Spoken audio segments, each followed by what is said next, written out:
Olá, ouvinte do podcast Plutãocast, que vai mudar de nome.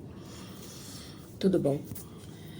Cara, já é a terceira vez que eu tento gravar e agora vai de noite, sem firulas. E é isso. Hoje eu quero falar sobre uma coisa que a gente já tá lidando e que eu acho que vai cada vez mais trazer mais camadas, mais complexidade. E que a gente vive sempre num lugar muito, assim, sem certo nem errado, mas que não é necessariamente bom, tá ligado? Que é basicamente o uso de IA na produção artística e aí puxando pra minha área na produção de decks de oráculos de tarô. Tem basicamente tudo a ver com o episódio passado. Para quem viu e para quem não viu essa semana, a Karim Bakini, que é uma influenciadora, esteve presente em outra polêmica. Ela já tinha entrado numa polêmica uma vez que eu lembro com questão de tatuagem. Ela começou a tatuar e aí parece, tá? Tipo, eu não tô afirmando nada. Que ela afanou aí as produções de outros tatuadores, copiando mesmo, e começou a tatuar como se fosse produção dela. Aí beleza, aquela coisa de pedir desculpa, dar uma sumida, voltou. E aí parece que ela fez tipo um grupo de assinatura, um clube de assinatura, que você receberia prints de artes que ela produziria. E aí foram percebendo que não eram produções autorais, né, uma pessoa fazendo, e sim IA. No primeiro momento ela falou que ela estava muito insegura ainda, porque é iniciante, então ela terminava dando indicações, né, para IA terminar o desenho. E que ela começa o esboço e começa, assim, principalmente traz o conceito e a IA termina. A gente sabe que existe realmente, né, grandes, ótimas ferramentas para melhoria da qualidade da produção, mas são melhorias e aprimoramentos. Então é uma luz, uma iluminação, uma mudança ali na caneta que você está usando, enfim. São ferramentas para ajudar, não ferramentas de criação 100%. Então, isso tem um lugar, certo? Perfeito. Vou falar sobre isso e aí isso vai conectar com o primeiro assunto. Eu acho que foi pro nosso aniversário de casamento, meu marido me deu de presente 3 decks. E um deles chama Phantom Tarot, que seria o tarô fantasma. E quando você pega ele, assim, né, e você abre, você percebe que tem uma pegada meio surrealista, que você identifica as formas, mas elas também se transformam em outra coisa, assim, tipo, de primeira poderia ser uma proposta muito interessante.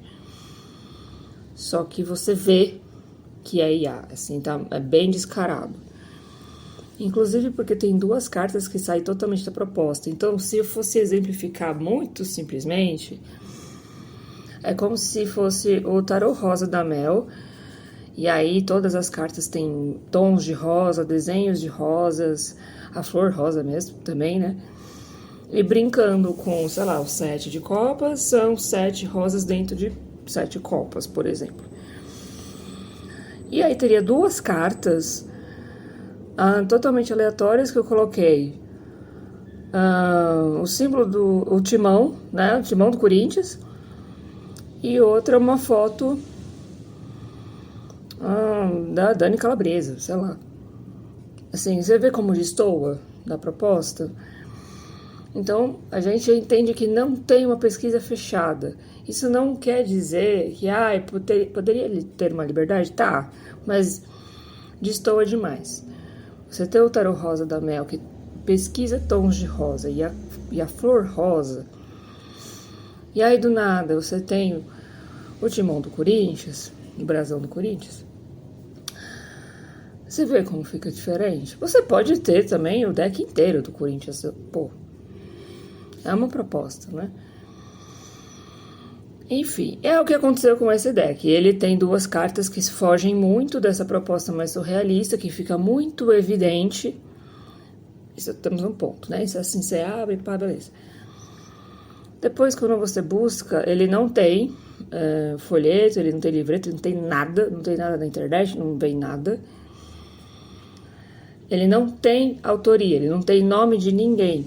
Ah, e é por ser fantasma, porque são vários autores? É um pouco neste caminho, pelo menos pela nossa dedução, e eu conversei com outras pessoas também.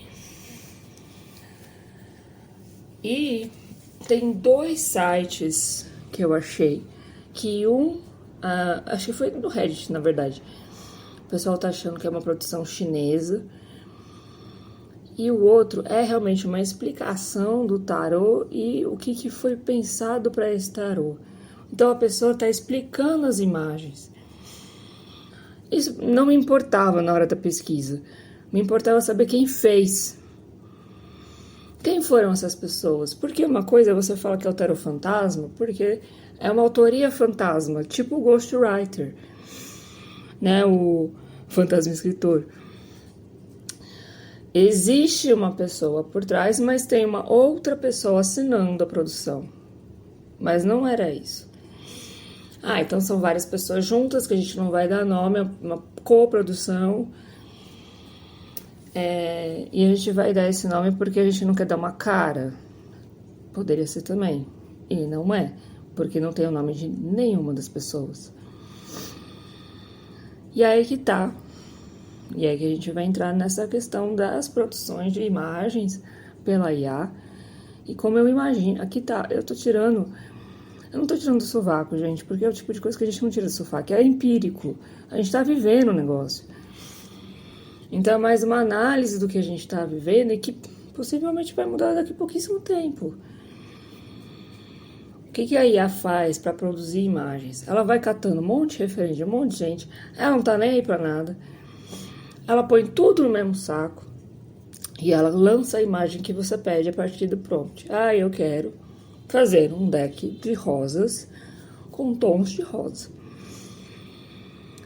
Aí eu posso até especificar num estilo, tipo, no estilo do Picasso, no estilo do Monet, no estilo da Frida, sei lá. Ou num estilo mais das meninas superpoderosas, qualquer coisa, né? Eu posso ir refinando essa descrição para IA. Só que quando você recebe essa produção da IA, é um balaio de gato, porque não tem uma definição, não tem uma coisa única. São várias referências que ela pegou. Quando a gente está falando da produção artística, a gente tem um lugar que faz parte do processo do artista. Eu falo como uma ex-bailarina, mas eu acredito que o processo de criação artística ele é muito análogo em basicamente todas as áreas artísticas. Existe o processo de pesquisa. O que é isso? Vamos colocar nas artes visuais, que eu acho que é um pouco melhor, um pouco mais fácil. A pessoa quer fazer o tarô rosa de rosas. Então, primeiro ela vai pesquisar só tons de rosa. Depois ela vai pegar texturas de produtos que são rosa. Depois ela vai pegar personagens que são rosa. Penélope Charmosa, Pantera Cor-de-Rosa, a Florzinha. E ela vai testando, vai testando.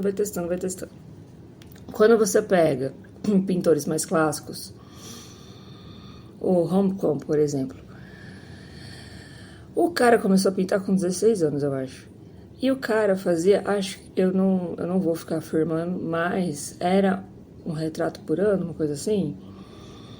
O cara ficou basicamente a vida inteira tirando foto 3x4 dele mesmo. É estudo, é refinamento, treino. Agora eu vou fazer com essa luz, vou ficar com esse fundo. Agora eu tô com uma barba maior, agora eu tô com cabelo menor. Agora eu tô mais gordinho. Então, a gente tem processos de pesquisa, processos de mergulho. Agora eu quero fazer um tarô, de novo, né? Só de time. Tipo, eu vou colocar vários jogadores que foram importantes pro São Paulo. Aí cada carta vai ter um jogador importante do São Paulo. É uma pesquisa. Você vai ter que ir lá, você vai ter que buscar as datas, você vai ter que ver o nome do cara e associar, que é o mais importante, fazer a associação do significado da carta com a imagem que você está trazendo. Pepino, já tem esse pepino. Então a gente tem um lugar da pesquisa artística que é muito importante para o tarô e que a IA só ignora. Se você pede que ela coloque 7 rosas em 7 copos, ela vai colocar 7 rosas em 7 copos. Não necessariamente que ela vai entender onde fica melhor. Por que você colocou 7 rosas em 7 copos? Elas têm que ser iguais, elas têm que ser do mesmo tamanho. Aonde você está perdendo a simbologia do 7 de copas original? Não tá nem aí, certo? Perfeito. Nós, cartomantes, tarólogos, taromantes, já estávamos há um tempo lidando só, e já era o suficiente, com o problema da pirataria. Esse problema da pirataria com os decks, ele é muito análogo ao problema da pirataria com o livro. Não, assim, de tudo que eu converso com as pessoas, tudo que eu vivo, os meus próprios questionamentos, não existe uma resposta. Não existe uma solução, porque a gente tem o problema do acesso. Se todos nós pudéssemos acessar livros de boa qualidade, de impressão, né? Tô falando de impressão, num preço razoável, a pirataria não seria uma questão. Ou seria mais num sentido de piratear, sei lá, livro muito raro, roubo de livro muito raro, porque isso também vai depender de pirataria, mas a gente talvez nem fosse uma questão, ou fosse de um outro lugar, um parêntese. E o deck de tarô, né, o deck de oráculos, né, ele sofre o mesmo problema. A gente tem dificuldade de acessar um deck que não rasga assim que você olha para ele, um deck que desliza, uma qualidade de imagem, uma impressão razoável. Se ele é brilhante, fosco, aí também vai depender muito, aí mais da autoria, mas o pirata ele nem tem opção, né? A caixa que rasga, que amassa muito fácil. E talvez o pior, né? O pior lado é você não respeitar o trabalho do artista. Aqui é um pequeno parêntese. Tarô de Marcel e tarô de Waite já estão em domínio público há muito tempo. Então é menos... a gente poderia acessar esses decks de uma maneira um pouco mais barata, o original, né? E de uma boa qualidade, que eu tô falando. Mas às vezes a gente ainda tem que recorrer a grandes empresas que barateiam muito, mesmo esses de domínio público. Porque a gente também enfrenta esse problema no Brasil das gráficas, elas não... terem pouquíssimas gráficas especializadas em cartas, né, nesse tipo. Perfeito, temos esse ponto. A gente não consegue respeitar o trabalho do artista, que fez o que eu estava falando, de pesquisar, de ver qual que é o melhor tom de rosa, melhor texto, porque a gente está comprando pirateado. E aí, é o que eu tava falando no outro episódio, assim, a gente fica sempre sambando nesse lugar da ética porque a gente quer comprar, eu acredito que quando a gente tem dinheiro, a gente quer comprar um original, só que a gente também não quer se sentir passado para trás, porque a culpa do acesso ser muito difícil também não é nossa, né? E aí, é isso. Ficamos sambando nisso. E aí eu acho que isso vai piorar com as produções com IA. Primeiro porque a gente vai ser passado muitas vezes para trás, assim como a gente foi aqui, de achar que, pô, tá uma maneira, não sei o que, não sei o que. não prestar atenção na autoria, comprar sem saber. A gente vai ter que treinar muito o olho, né? Só que aí, ao mesmo tempo, o acesso continua sendo um problema, certo? Porque não é porque tem IA que vai automaticamente baratear as coisas.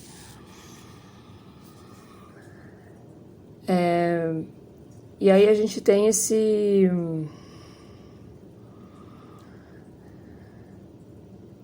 lugar um pouco perigoso, que eu acho, que é cada vez mais a gente impessoalizar essa produção artística. O tarô, ele é uma ferramenta oracular, ele é uma ferramenta, já foi só um jogo, né, de baralho, certo? Uma ferramenta oracular, e é também uma ferramenta, um objeto artístico. Ele não elimina nada, ele é tudo isso ao mesmo tempo. Ele é história, ele é dinâmico, ele se adapta à sua realidade, ele se adapta ao tempo. Só que eu entendo também que pela IA começar a fazer essas produções artísticas, a gente fica cada vez mais distante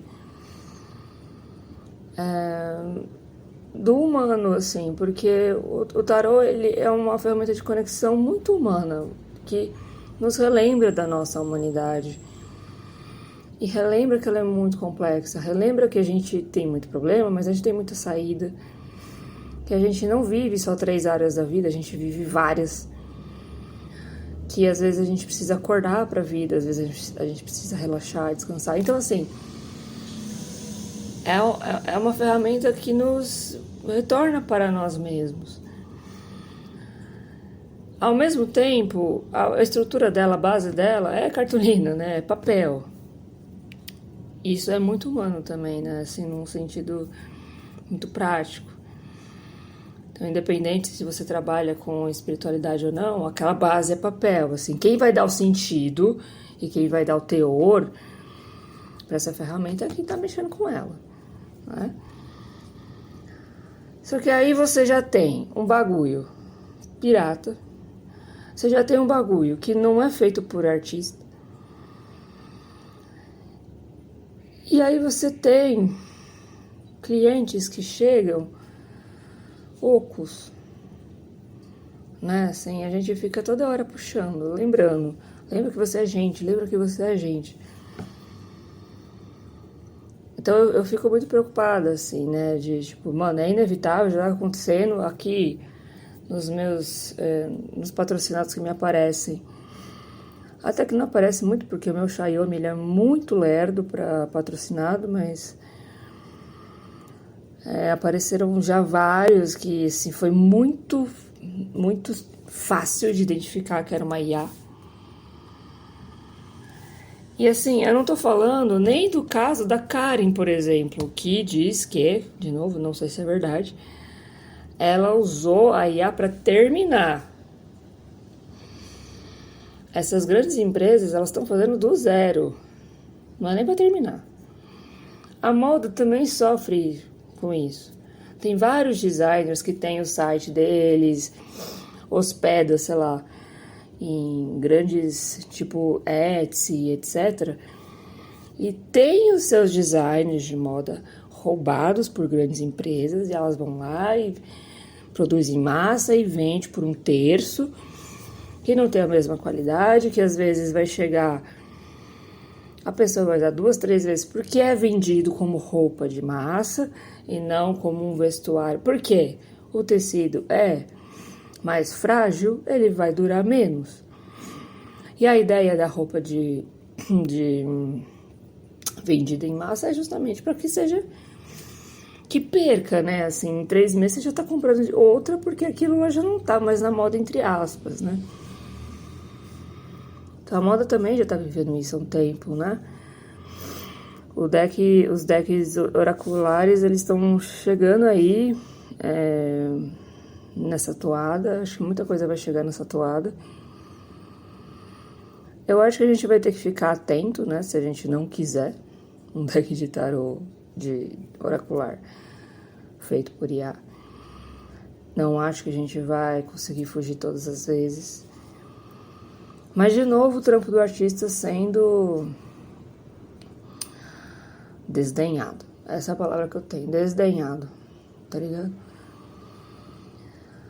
Porque o trabalho também, assim, se eu pego a base do tarô, que é o que eu mais conheço, mas a base basicamente, pelo amor de Deus, o oráculo, ele não pega uma imagem gratuita. Um oráculo vai ter uma estrutura, ele pode ter numeração, ele pode ter sistema de cor, ele pode ter sistema de formatos, né? Então, bolinha, quadrado, sei lá, ligação com a natureza, com os elementos da natureza, enfim, ele tem estrutura. Cada carta tem um significado, um objetivo. Senão, você faz uma carta, acabou. Se vale para todos os assuntos e não tem diferenciação, faz uma carta, faz uma bem bonita, plastifica, acabou.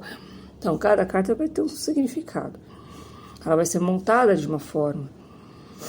Por isso que o trabalho da Pamela Goldsmith e do Rider-Waite foi muito importante também. Porque a gente tinha um esotérico com uma artista. E é uma artista que também manjava dos Paranauê, certo? Então você tem um trabalho muito denso, muito profundo e que chegou nas massas, assim, né? Mas até então, o Tarot de Marselli, que era a grande referência, só tinha imagem dos arcanos maiores. Os arcanos menores eram os naipes representados, assim, né? E eu tenho experiência comprovada para falar, assim, né? O Tarot de Marselli representando muito a dureza da cultura francesa. Quando você pega ali as cartas dos arcanos menores, eles são muito duros. A gente no começo até pode confundir, né, as espadas com paus. E a gente tem essa revolução da representação. Mas eram duas pessoas do rolê, que estudaram, que trocaram pá com gente, muito experimentando a vida, né? E trazendo essa vida pro deck, tá ligado? E aí você perde essa vida todinha, colocando a IA pra resolver. Ela pode entender de estrutura? Símbolo, formato. Ela não tem experiência de vida. Ela não troca ideia com outras pessoas. Ela não faz experimento. Ela não testa. Ela não vê que ela errou. Então eu acho que a gente vai, assim, caminhar em mais questões éticas que talvez não tenham uma resposta única. Porque aí a pessoa pode argumentar que ela é esotérica, mas ela não tem o lance artístico, só que ela quer criar o deck. Ou ela é artista, mas ela não tem conhecimento. Na verdade, isso é um pouquinho menos difícil de resolver, mas... Aí você tira a possibilidade da pessoa realizar o deck dela. Tenho também meus questionamentos. Do quanto dá pra ir, do quanto tá forçando, sabe? Então, acho que é isso, assim. Mais um pepino. Mais um pepino pra nossa área. Graças a Deus temos poucos. É isso. Se vocês quiserem comentar alguma coisa, perguntar alguma coisa, conversar, pode ser aqui na própria página, pode me mandar mensagem também. Obrigada por ouvir e até a próxima.